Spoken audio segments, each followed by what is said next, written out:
दोस्तों आज मैं आपको ऐसे राजा के बारे में बताने जा रहा हूँ जो हमारे इतिहास के अंधेरे काल का अंधकार बन के रह गया, जिसकी महानता इतनी थी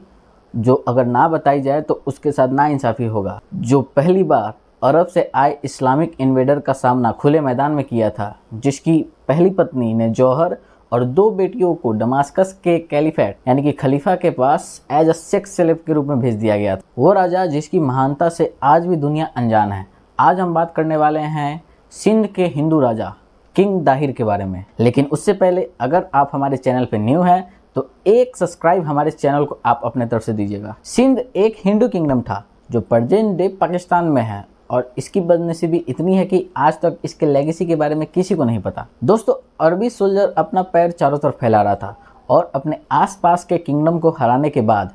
उसकी नज़र इंडियन सब कॉन्टिनेंट पे पड़ी और उसके बाद उसने 4 बार यानी कि अरब के सोल्जरों ने 4 बार सिंध पर अटैक किया, लेकिन हर बार उसको मुंह की खानी पड़ी और उसकी हार बहुत ही बुरी तरीके से हुई। जिसके बाद 680 में उन्होंने ये फैसला किया कि अभी हमें सिंध पे अटैक नहीं करना चाहिए, क्योंकि अभी हम इस पोजीशन में नहीं है कि सिंध को हरा सकें। इधर अल हजाज को 695 ईस्वी में इराक का गवर्नर बना दिया गया, जिसका एकमात्र सपना यह था कि इंडियन सब कॉन्टिनेंट को कैसे भी जीतना है, क्योंकि उसको मालूम था कि पिछले दिनों कैसे हमारे सोल्जर्स की बुरी तरीके से हार हुई है सिंध के सैनिकों के द्वारा, और वो इस चीज का बदला लेना चाहता था और मौके की तलाश में था। इसी बीच 708 ईस्वी में श्रीलंका से आ रहे एक जहाज को डेबाल के कोस्ट पे कुछ डकैतों ने लूट लिया और ऐसा माना जाता है कि इस जहाज में लड़कियां और ढेर सारे पैसे थे जो कि इराक के गवर्नर अल हज्जाज को प्रस्तुत होने वाले थे, और ये पॉइंट उसको मौका दे देता है सिंध पे एक बार और आक्रमण करने का। जिसके बाद वो दमास्कस के कैलिफेट से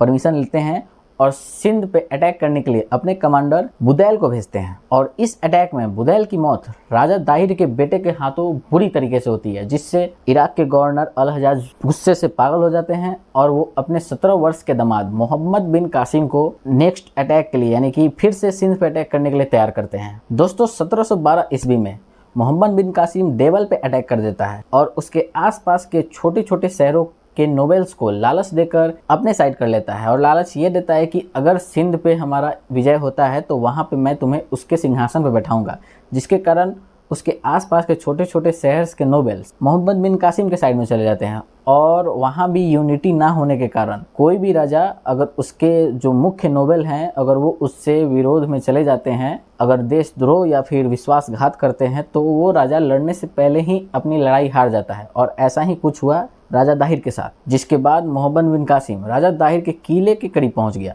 वहां राजा दाहिर के किले में मौजूद ठाकुर जो कि नोबेल सिंह थे, उन्होंने राजा दाहिर को यह सजेस्ट किया कि वो किसी आसपास के इंडियन किंगडम में जाकर शरण ले ले, जिस पर राजा दाहिर ने हंसकर कहा, मैं अरबों से खुले मैदान में लड़ने जा रहा हूँ। अगर इस युद्ध में मेरी जीत होती है तो मेरे राज्य इससे मजबूत हो जाएगा, पर अगर मेरी मौत अरबों के हाथों हो जाती है, हिंदुस्तान यानी कि हिंद और अरब के इतिहास में मेरा नाम हमेशा याद रखा जाएगा और मेरा नाम भगौड़े के रूप में कभी नहीं याद किया जाएगा। वो भी तब जब मेरे सारे ठाकुर मेरे सामने मौजूद हैं, मेरे साथ कंधे से कंधा मिलाकर लड़ने के लिए। जिसके बाद मोहम्मद बिन कासिम और राजा दाहिर के बीच कई दिनों तक लड़ाई चला और अंत में हेमू की तरह ही ऊंचाई पे बैठने के कारण अरबिक लैंसर्स के इजिली टारगेट बन गए और उनकी मृत्यु हो गई, जिससे सिंध के सैनिकों का मनोबल गिर गया और वो किले की ओर वापस लौट गए। जब कासिम किले की ओर बढ़ा तो राजा दाहिर की पहली पत्नी ने अंतिम सांस तक उसका सामना किया, और जब देखा कि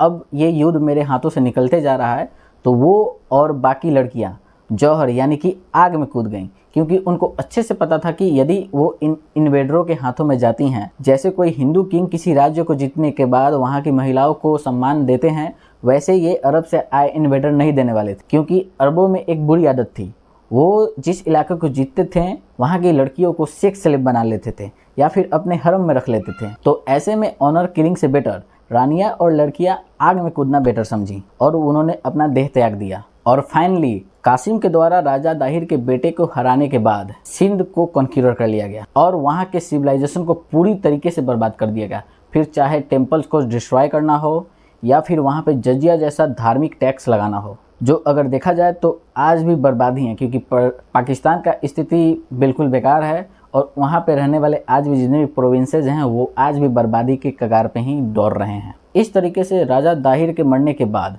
उनका किंगडम मोहम्मद बिन कासिम के हाथ में चला गया, यानी कि अरब अंपायर में चला गया। पर क्या यहाँ पे कहानी खत्म हो जाता है? जी नहीं, कहानी में भी ट्विस्ट है। दोस्तों, राजा दाहिर की 2 बेटियां थीं, जिसे दमास्कस के कैलिफेट के पास एज अ सेक्स स्लेव के रूप में भेज दिया गया और राजा दाहिर की दूसरी पत्नी को मोहम्मद बिन कासिम ने अपने हरम में रख लिया। इधर जब राजा की दोनों बेटियां दमास्कस के कैलिफेट के पास पहुंची तो उन्होंने कैलिफेट से ये कहा कि मोहम्मद बिन कासिम ने आपके पास भेजने से पहले ही हम दोनों को डिजॉनर कर दिया है। ये सुनते ही वहाँ के कैलिफेट पूरे गुस्से से लाल हो जाते हैं और तुरंत ही बिना सोचे समझे ये आदेश दे देते हैं कि मोहम्मद बिन कासिम को मार दिया जाए। और इस आदेश को बहुत जल्दी अमल में लाया गया और जैसे ही ये खबर राजा दाहिर के दोनों बेटियों के पास पहुंचा, कासिम को मारा जा चुका है, तो वो तुरंत खलीफा के सामने आती हैं और उनको सारी सच्चाई बता देती हैं कि कैसे उन्होंने कासिम से बदला लेने के लिए उनसे झूठ बोला था। इस पर खलीफा को और गुस्सा आ जाता है और वो दोनों लड़कियों को घोड़े से बांधकर दमास्कस की सड़कों पर जब तक उनकी मौत न हो जाए तब तक